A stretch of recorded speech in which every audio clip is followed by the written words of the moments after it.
Hello viewers, আমি আজকে চলে আসলাম রুনা কুকিং স্টুডিওতে নতুন একটি মজাদার রেসিপি নিয়ে। সেটা হচ্ছে শীতের ফুলকপি ও ট্যাংরা মাছ দিয়ে ঝোল।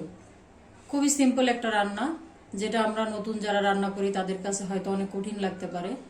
আশা করি যারা নতুন দেখছেন তারা অনেক সহজেই করতে পারবেন। রান্নাটি দেখতে থাকুন।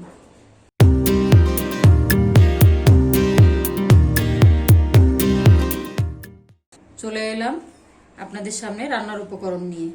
আমি এখানে মাছ নিয়েছি 8 থেকে 10টি, আর এখানে একটি মিডিয়াম ফুলকপি নিয়েছি, 4টা ছোট আলু নিয়েছি নতুন, এবং পেঁয়াজ বাটা 2 টেবিল চামচ, রসুন বাটা 2 চামচ, ঝালের গুঁড়া 1 চামচ, আদা বাটা আধা চা চামচ এবং হলুদ গুঁড়া 1 চা চামচ। ধনে পাতা নিয়েছি পরিমাণ মতো। তেল নিয়েছি আমি 1/4 কাপ, যেটা আমার রান্নার জন্য লাগবে। চলুন এবার চলে যাই রান্নাটা দেখি। আমরা সবাই চলে এলাম আমরা রান্নার জন্য। এবার তেলটা দিয়ে দিব প্রথমে, এরপর এক এক করে মশলাগুলো দিতে হবে। প্রথমে পেঁয়াজ বাটা দিয়েছি, রসুন বাটা দিয়ে দিলাম,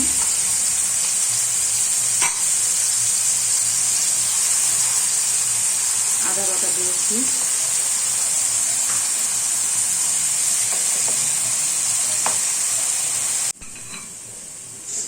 এখানে দিয়ে দিচ্ছি আমি মরিচের গুঁড়া।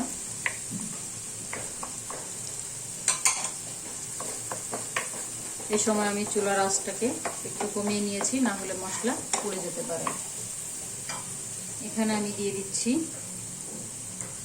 1 চামচ জিরা গুঁড়া, যেটা আমি দেখাইনি প্রথম ভিডিওতে, 1 চামচ ধনে গুঁড়া। এবার মশলাটাকে কষাতে হবে। আমি মশলাতে একটু পানি দিব, না হলে মশলাটা পুড়ে যাবে, কষানোটা ভালো হবে না।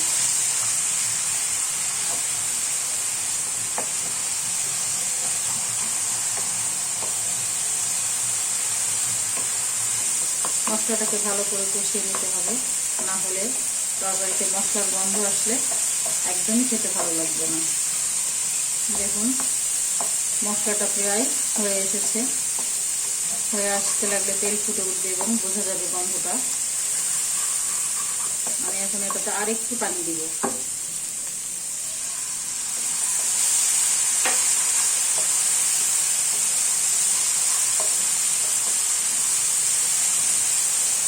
আমার মশলাটা কষানো শেষ, আমি এখন এটাতে মাছ দিয়ে দিব।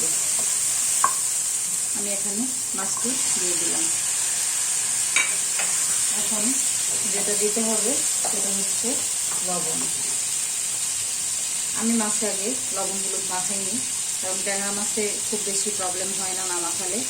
এখানে আমি লবণ দিয়ে দিচ্ছি পরিমাণ মতো।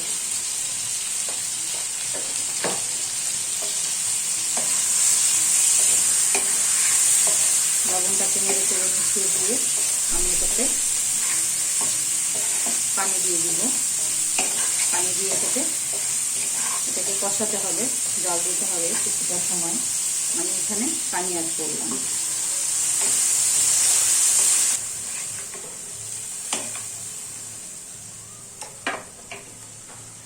এবার এটাকে ঢাকনা দিয়ে ঢেকে দিব কিছু সময়ের জন্য। পানির পরিমাণ হিসাবে উপর থেকে দেখলেই বোঝা যাবে, কাঁচের ঢাকনা যেহেতু। কিছুক্ষণ পর ফিরে আসলাম কিছুক্ষণ পর। মাছটাকে একটু নেড়ে চেড়ে দিতে হবে, না হলে নিচের পাশ হয়ে যাবে, উপরের পাশ ভালোভাবে সেদ্ধ হবে না। ট্যাংরা মাছটা একটু শক্ত হয়, যেটাকে নেড়ে চেড়ে দিতে হয়, না হলে শক্তই থেকে যায় উপরের পাশটা।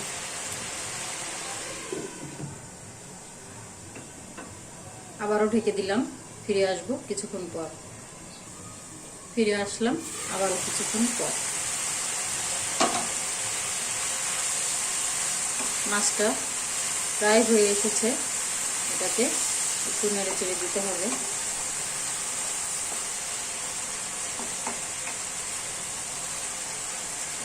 আবারও একটু ঢেকে দিলাম। ফিরে আসলাম। দেখুন এখানে মাছের ঝোলটা একেবারে শুকিয়ে গিয়েছে। এখন মাছটাকে তুলে নিতে হবে।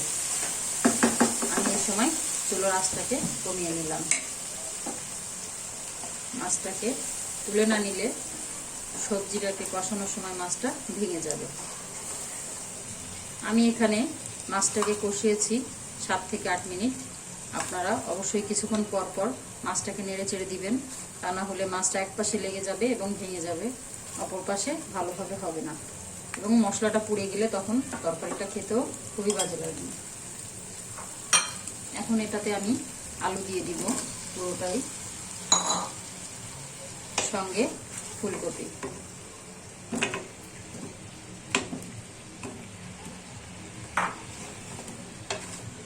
আমি এখানে সবটুকু নিয়ে নিয়েছি। এবার এটাকে কষাতে হবে। আমি চুলার আঁচটাকে বাড়িয়ে দিলাম। সামান্য একটু পানি দিয়ে দিচ্ছি, কারণ এখানে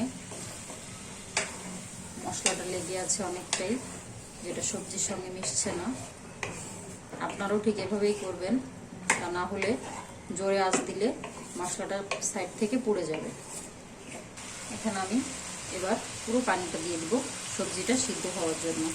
এখানে ফুলকপিটাকে সিদ্ধ করার জন্য, কষানোর জন্য যেটা মূলত বলা হয়, সেটা এখন হচ্ছে।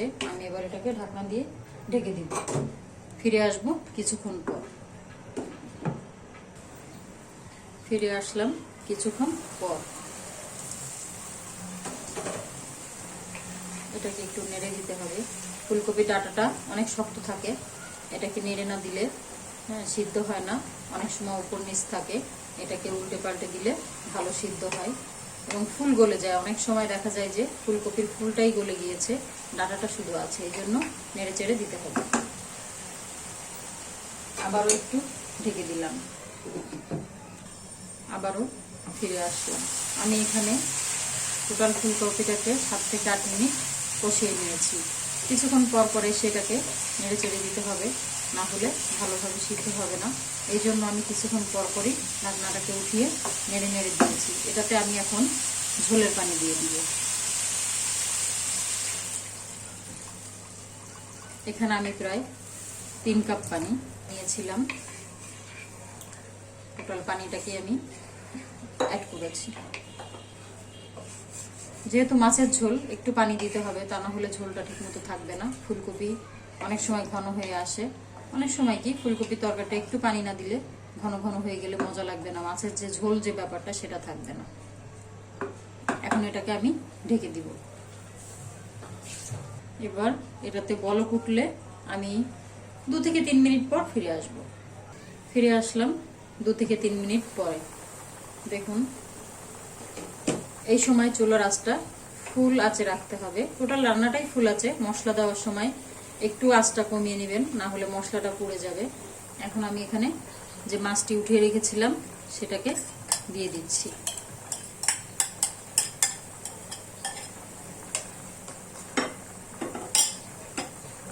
এখন এটাকে দিয়ে আমি নাড়াচাড়া করে দিব, যাতে মশলাগুলো সবজির ভিতরে চলে যায়, মাছগুলোতে ভালোভাবে জাল হয়। এভাবে আবারও আমি 2 থেকে 3 মিনিটের জন্য ঢেকে দিব।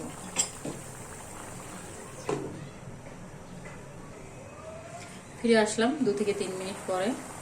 দেখুন এখানে ঝোলটা অনেকটাই কমে এসেছে এবং তরকারিটা প্রায় হয়ে গিয়েছে। এখন আমি এটাতে ধনেপাতা অ্যাড করব। এই সময়টা ধনেপাতা দিতে হবে এবং লবণের পরিমাণটাও টেস্ট করতে হবে। এই সময় সবজিতে লবণের পরিমাণটা ঠিক আছে কিনা সেটা আমি টেস্ট করে নিচ্ছি। আমার সবজিতে আমি একবারই লবণ দিয়েছি। যারা নতুন তারা একটু প্রথমেই টেস্ট করে নেবেন যে সবজিটায় কেমন লবণ আছে পরিমাণে। এখানে হচ্ছে লবণ পারফেক্ট আছে। আমি লবণের পরিমাণটা 1.5 চামচ মতো দিয়েছি। এখানে আপনারা সবজি যখন দিবেন, মাছ যখন দিবেন, তখন আপনারা টেস্ট করে দেখবেন। এখন আমি এটাতে ধনেপাতা দিয়ে দিলাম। ধনেপাতা দিয়ে খুব বেশি সময় চুলার উপরে রাখবো না, 1 মিনিট মতো রেখে নামিয়ে নিতে হবে। ধনেপাতাতে বেশি জাল হলে ভালো লাগে না, একদম গন্ধ হয়ে যাবে তরকারিতে। যারা ধনেপাতা খেতে চান না তারা না দিলেও পারেন, কারণ মাছের ঝোল এমনিও অনেক মজা হয়।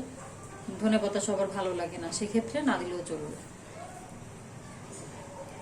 ঢাকনাটাকে তুলে আমি ধনেপাতাটাকে একটু মিশিয়ে দেবো। উপরের যেগুলো আছে সেগুলোকে ঝোলের ভিতরে নেড়ে মিশিয়ে দেবো। এখনই হয়ে গিয়েছে, আমি এখন নামিয়ে নিচ্ছি। দেখুন আমার রান্নাটি শেষ, আমি ডিশটিকে সাজিয়েছি। এবং আমরা অনেকেই ঠিক এভাবেই রান্না করি।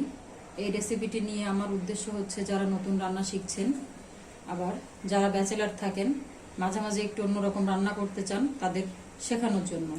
খুবই সিম্পলি ট্যাংরা মাছ দিয়ে ফুলকপির ঝোল, এটা হচ্ছে শীতের সময় খুবই মজার একটি রেসিপি, তাই আপনাদের উদ্দেশ্যে তুলে ধরলাম। দর্শক, আমার রান্নাটি যদি ভালো লেগে থাকে তাহলে আমার চ্যানেলটি লাইক, কমেন্ট, শেয়ার করবেন এবং অবশ্যই সাবস্ক্রাইব করবেন। আমি চেষ্টা করব আরও ভালো ভালো রান্না আপনাদের সামনে নিয়ে আসার জন্য।